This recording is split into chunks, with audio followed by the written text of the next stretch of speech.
Life Audio.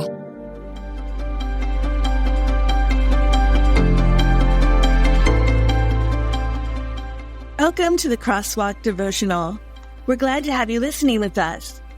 Today's topic is using the gifts God has given you to serve others. We'll return with the devotional after a brief message from our sponsors.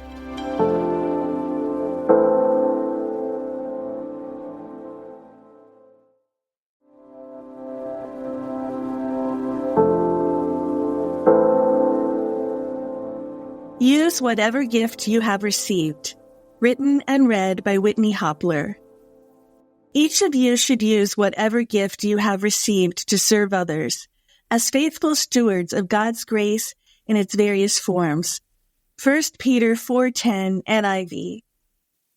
Complex layers of tastes, from rich chocolate to sweet-tart cherry, mingled in my mouth as I enjoyed a slice of Black Forest cake in Freiburg in Breisgau, Germany. Just as I took another bite of that baked masterpiece, I heard a cuckoo clock chime and looked over at an intricately carved wooden clock in the restaurant. A beautiful bird popped out of a door to make its distinctive call, surrounded by other expertly done wood carvings like evergreen trees and squirrels.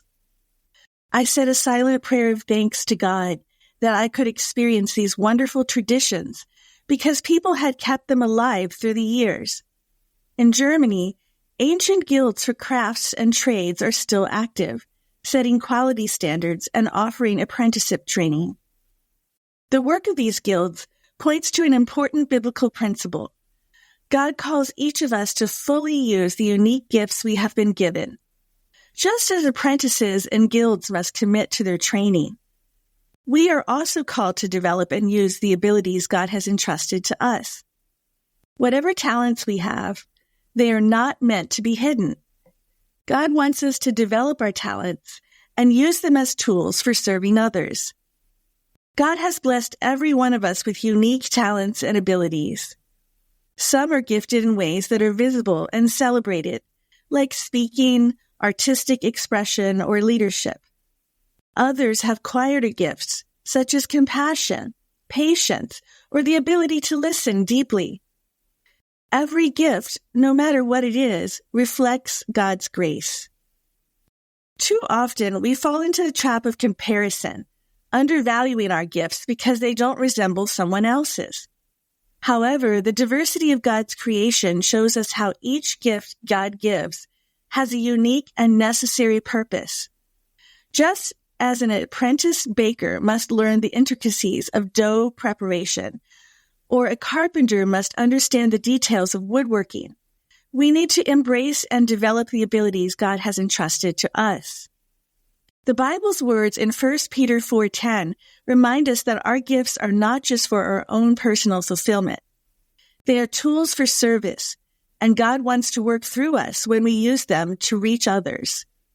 Imagine apprentices who, after years of training, finally become master bakers. Their purpose is not just to create beautiful pastries or cakes for their own enjoyment, but to make special creations for their communities to enjoy.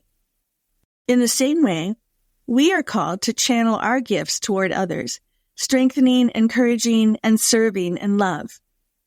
Using our gifts is not about seeking recognition, but about faithfulness to God's purposes. God entrusts us with talents, not for our glory, but to bless others and build His kingdom. Whether we're teaching a child to read, preparing a meal for a friend, or creating art that inspires worship, we are doing something that has eternal value. Using our gifts faithfully requires intentionality.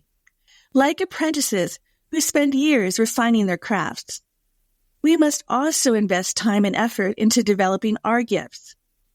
This might involve seeking mentors, committing to prayer, or stepping out in faith to try something new. Remember, we don't have to be perfect. We simply have to be willing to grow and serve.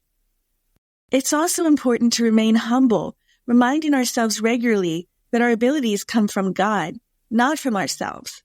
The glory belongs to God alone. As we dedicate our gifts to God's service, He multiplies their impact in ways we could never achieve on our own. What gift has God placed in your hands?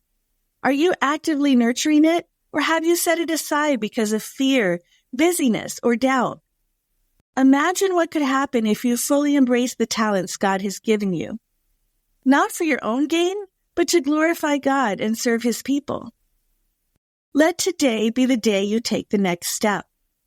Get whatever training you need.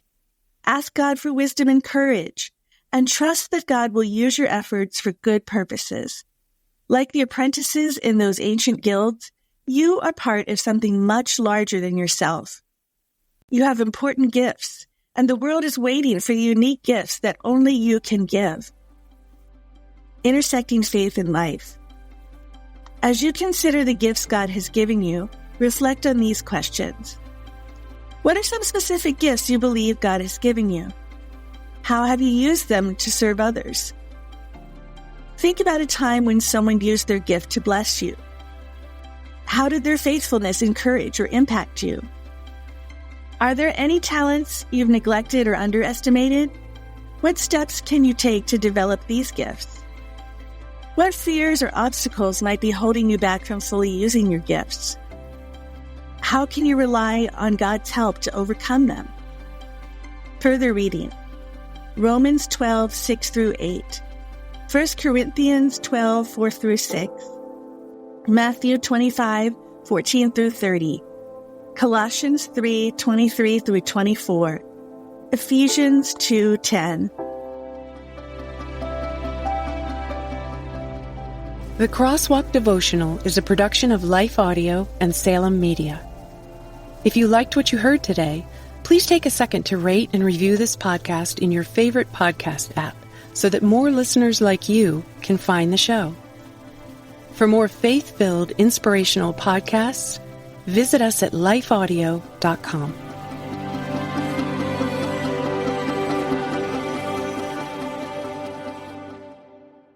If you're tired of parenting advice and news headlines that are more confusing than assembling IKEA furniture, we've got just the podcast for you. My dear friend Abby and I are here to help you navigate the parenting roller coaster. Should your kids be on social media? What should you tell a friend facing an unplanned pregnancy? These are just some of the many questions we tackle on our podcast. Subscribe to The Real Deal of Parenting wherever you find your podcast.